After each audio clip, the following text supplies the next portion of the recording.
خلاص ست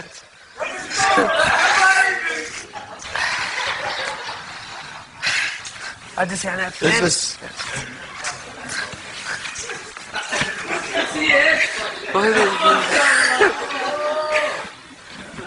عبد الرحمن يا اخي انت وايد انا حبيتك صراحه. الله يخليك. صراحه حبيتك يعني ابتسامتك جميله الله في ابتسامه جميله سويتها يوم الجمعه. شلون نطيت حاجك شيء؟ اي واحده. ايه كيف اي واحده؟ سويت شيء في حلبك؟ لا ما اذكر. في المشهد ايه اذكر. ايوه جحيد. عبد الرحمن الغانم. كم عمرك يا عبد الرحمن؟ 21. 21 يا اخي انا اعتقد انت ما عمرك عصبت يا اخي. ما ادري واحد يشوفك شيء ما شاء الله، يشوف الطيبه كلها والابتسامه الجميله ولا ايش رايك؟ ولا احنا غلطانين؟ والله واحد من الشباب كان يقول لي شفت الفريزر؟ ايه انت ابرد منه. وفعلا انت كذي؟ والله انا تقريبا يعني امام البشر وقدام العالم ابرد مني ما فيه. لكن خلف البشر العصبيه والامور اللي تصير كلها اكتمها في نفسي وافرغها في البيت. افرغها في غرفتي. في غرفتك بروحك؟ ايه. شلون يعني الان انت في غرفتك وتبي تفرغ اللي عندك، ايش تسوي؟ على الحاجات المحسوسه عندي. يعني اذكر موقف بسيط انه كان ما ادري وش صارت لي مشكله خارجيه، فكتمت ومسكت وضعي، مسكت قدام العالم، ضحك وابتسامه لحد ما وصلت البيت، فاخذت الجوال ودخلته في الجدار. يعني انت تنفس ما عندك من عصبيه إيه؟ انك تكسر. مو تكسير لا، هذه من ناحيه، وفي يعني طرق اخرى للتنفيس ممكن التكسير. يعني هل ما تعتبر هاي يعتبر مرض نفسي؟ مو مرض نفسي، لاني انا اساسا ما احب اني يعني اضر احد او عصبيتي تطلع في وجه احد. تلقاه ممكن يسيء لي ولا يتكلم علي ولا يسوي اي شيء، اصك له الابتسامه، وممكن حتى وهو غلطان علي انا اعتذر منه. الله فاطلع تصفيقه يا شباب. احراج. يعني انت يعني ما تصيح، ما تبكي، ما يعني ما قلبك بالعكس. بسمع الناس، لكن بالعكس اذا بعض الاحيان في بعض الامور من شده القهر اصير يعني انا ما انفس الا في غرفتي بعد ما اقفل الباب. يعني اما اني ابكي واما اني اكسر واما يعني ما في احد يشوف عصبيتي او يشوف اموري والظاهره. متزوج؟ لا للاسف.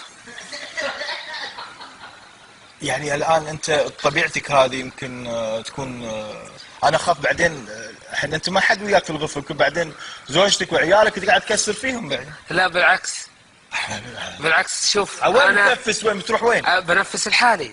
انا شوف من مطالبي اللي اطلبها طبعا كذا مرة افتح موضوع الزواج مع امي، ادري انه بعيد علي لكن ليش رجال ان شاء الله والالف بنت تتمناه. الله يسعدك حبيبي.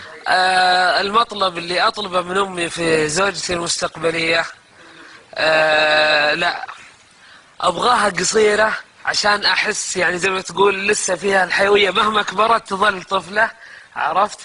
وابغى قداما يا اخي كيف يا اخي، عرفت؟ وامام الناس قايمه بواجبها وبواجب رجلها، وعندي زي الطفل ابغاها مهبوله، اضحك انا وياها، استهبل، اسوي كل شيء انا وياها. بس الواحد يعني ممكن الحين انت الان في عمرك كم؟ 21 ممكن يعني واحد يستهبل، لكن لما توصل عمرك مثلا 31 35 ونص 35 ونص ايه يعني تستهبل ما يصير، ولا هاي عادي ممكن؟ لا عادي الضحك يعني ما له الكريم عمر. كم عمرك بعد الكريم؟ كم عمرك؟ عمري يا طويل العمر يمكن اذكرها قبل كم سنه كنت اجيك المطعم.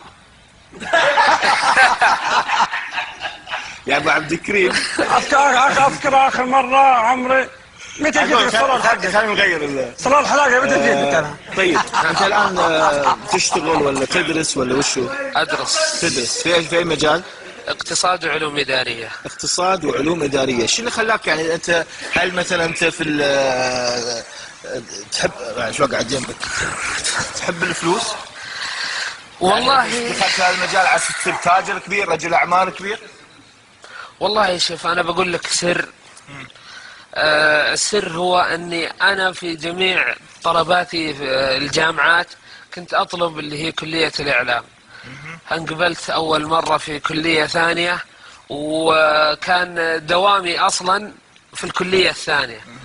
يعني انا اسمي في كلية اصول الدين، فكنت احضر للاعلام كل يوم تكفونها متى بتقبلوني متى بتقبلوني متى بتقبلوني. فبعدين طفشت وطلعت من الجامعة بكبرها، رحت الجامعة ثانية أبغى الإعلام، وانقبلت في الاقتصاد. الناس عندي قامت تقول اقتصاد ومستقبل جميل ومستقبل رائع وما أدري إيش ولا لا لا لا لا. فقلت يلا دام إن الإعلام هنا. بس حبيت الاقتصاد الآن، أنت شلون تكمل مجال وأنت ما تحبه يعني؟ والله شوف هي للأسف الشديد يعني عندنا هنا في المملكة العربية السعودية مسألة أنك تحب الإعلام، شهادتك الإعلامية ما راح تنفعك أكثر من هوايتك في مجال التقديم والتمثيل. يعني الشهادة مفتوح أي وقنوات كثيرة، هذا هو مجالات كثيرة يعني. فبما أن الاقتصاد وهذه يعني فيها مستقبل جميل بروح فيها. والإعلام تخلي شيء ثانوي، هواية، دعوة، صح يعني. وممكن بعدين يعني إذا ربي يعني أعطاني وفسح علي في مجال الإعلام وجدت منه يعني المردود اللي يكفيني، ممكن أخذه هو الجانب الأول والأساسي في حياتي، وأطلع كثير إعلاميين تركوا وظائفهم الرئيسية وتوجهوا للإعلام بشكل عام. إذا صاحب القلب الطيب والوجه المبتسم عبد الرحمن الغانم ابو 6 فجلات. الله يسعدك. تفضل مع الدكتور. بسم الله. الله ييسر. يقول دكتور عالجني. السلام عليكم يا مرحبا. اي نعم. نعم. الله يحييك. بسم الله. الله حالك؟ طيب. خير الله يحفظك بتم نعمه. ازعجك عقيل دكتور المزير عقيل. ازعجك كثير والله يعني قام بس انا حسيت انك انت اللي قاعد تدير الحوار معه كذا. حسيت انا وانا جاي اشوفك على المونيتور، حسيتك انت ما شاء الله شخصيتك قويه، قادر تديرها، قادر توجهها بالطريقه اللي انت تبيها. انت انسان ما سهل. الله يخليك شكرا تحرجني. تقدر تميز شخصيه اللي قدام مقابل قدامك، وتعرف نقاط الضعف فيه ونقاط القوه، وتضربه في مكان نقاط الضعف.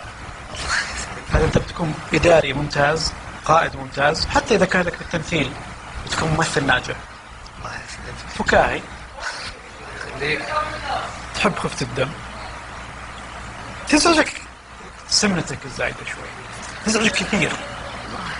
صح تزعجني، بس إذا كان ماخذها في مجال الفكاهة وهذا يعني يساعدني. لا لا لا، أنت قاعد تخفف دمك وتحاول تكون مرح وتكون فكاهي عشان تبعد الانظار عن سلبيتك. تقول لهم اكيد، تقول لهم بعد اكون سمين وثقيل دم بعد ما تصير. هذه صح ولا لا؟ تقريبا. انت تحاول دائما لو لاحظت في المجتمع دائما غالبا انه الناس اللي سمان جسمهم حلو وصحتهم طيبه تلقاهم خفين دم. هذه ميزه لانه يحاول يلفت او يبعد الانظار عن سلبياته بايجابيه، وهذه جدا ميزه. هذه احنا نسميها من حياه الدفاع النفسيه الذكيه. انا عندي مشكله ابعد انظار الناس عنها وجههم للطريقة الحلوة الميزة اللي فيني، وهذه من ميزاتك. شخصيتك حلوة. الله يسعدك. لاحظتك مع الأستاذ عقيل إجاباتك مقنعة، تكسب الناس بسهولة، لك أصحاب كثير كثير كثير كثير بدون ما أدري، بس كثير جدا. الشخصية اللي مثل شخصيتك الناس تحبها تجتمع عليها، وأنت تحب الناس، تكون لك عزوة، تكون لك ناس معك مجموعة جروبات، وتفرق بين الجروبات. هذول الناس الفلانيين، هذول حقين الشله، وهذول حقين الصراحه، وهذول حقين السفره، هذول حقين الدراسه، وهذول حقين الشغل، توزعهم، تحط لهم كذا. صحيح؟ صحيح جدا. اي كل هذا الشيء موجود فيك. هذا هو ابوي دائما يقول لي انت اذا قلت له مثلا طالع للشباب يسالني وين بتروح حقين هذا ولا اللي هنا. حتى هذا معقوله. صحيح هذا موجود. انا مقسمهم كلهم، كل واحد له قسم. نعم. تحب سعة صدرك اكثر من اي شيء ثاني. لو قيل لك في مجموعتين وهذول رايحين يعني شو اقول لك، يعني يلقون درس، وهذول رايحين سعة صدر، فله وشباب وضحك وكذا، وانت من طبيعتك تحب سعة الصدر، تحب الحياة، تحب الحياة أكثر. يعني حياتك ما في جدية كثير، أكثر شيء تحب الهزل، تحب حتى أمور الجدية تعطيها شويه من الهزل عشان تخفف من ثقلها على قلبك. بالضبط بالضبط. جلستنا وياك الحين دردشه ومعرفه سمات شخصيتك. ممكن نكون اصبنا، واعتقد اصبنا في كثير، ممكن يكون اخطينا في كثير، كلها صبت فيها. كلها صبت فيها. هذه شهاده منك اعتز فيها. عموما السلبيات احنا كلنا فينا سلبيات، احنا وانت والمشاهدين والموجودين كلنا في سمات شخصيتنا فيها سلبيه. صح. احنا دورنا في المجتمع هذا ننبه الناس للسلبيات، نمسك السلبيه ونحاول نقلبها تكون ايجابيه، عشان كفه الايجابيه عندنا كسمات شخصيه انسان تكون افضل، حتى نرتقي بخلقنا وبانسانيتنا وبتعاملنا مع الاخرين حتى نكون ناجحين. انت شخصيتك ما يخاف عليك، امشي باذن الله حتكون ان شاء الله باذن الله. تنتبه بس فقط للسلبيات الموجوده عندك اللي كنت تكلمنا فيها. تمام. آيات بسيطة، أشياء بسيطة، عدلها بسيط. نبغى احنا بس بالنسبة لنا أنك تكون إنسان أفضل من ما أنت فيه. كل واحد من الشباب يوم جاني قلت له أنا أبغاك تكون أحسن، صح. أرقى شوي، فبالتالي ما يمنع الشيء هذا. كلنا تعلمنا، ما طلعنا من بطون أمهاتنا وإحنا عالمين. صح، والتطوير مستمر. نعم. وواحد من الشباب سألني كيف الطريقة ما هو شرط أنه لما تقول تجي تقابلني مثلا أنا في أي مكان. صح. أنا على فكرة احنا مو بشرط فقط تشوفني الطبيب النفسي أو أي معالج نفسي تشوف فقط في العيادة. احنا في تويتر موجودين، في فيسبوك موجودين، في المنتديات موجودين، في الكافيهات موجودين. ما تجي تسمع وندردش مع بعض، والله كيف نتغلب على السلبية هذه؟ 1 2 3 4. طب ما يكون هذا قدام الناس وقدام الجمهور، صح. يكون بيني وبينك، بالتالي نحط يدنا على الجرح ونتكلم. ما يعني ترى الجلسة مع طبيب نفسي انك لازم تاخذ حبة دواء، مو صحيح. ما تحتاج اصلا ولا تحتاج. انا غالب المرضى اللي عندي ولا آخر شيء نلجأ للدواء في مراحل مؤقتة ومحدودة، بينما غالبا يكون التغيير تغيير التصرف، السلوك، الفكر، وهذا المطلوب في هذا. شغلنا من أصعب على فكرة الوظائف، لأن احنا بنشتغل على تغيير السلوك، ما نشتغل من الطبيب الجراح. أنا الطبيب الجراح خذ اقطع الحاجة الفلانية وخلاص انتهى الموضوع، ولا طبيب الباطنة خذ الحبة الدوائية وانتهى الموضوع. احنا شغلنا تغيير تصرف، سلوك، behavior. صعبة جدا، مو سهلة جدا. نغير شخصية الإنسان بهالسهولة، لا أبدا. 50 سنة 40 سنة هو ماشي بتيار معين، تحجر. لكن احنا دورنا إذا تقبلنا ومد يده لنا احنا نساعده. الله معك. الله يحفظك. فرصة سعيدة تعرفنا عليك. الله يحفظك. الله عندي من شخصيتي اللي حبيتها. الله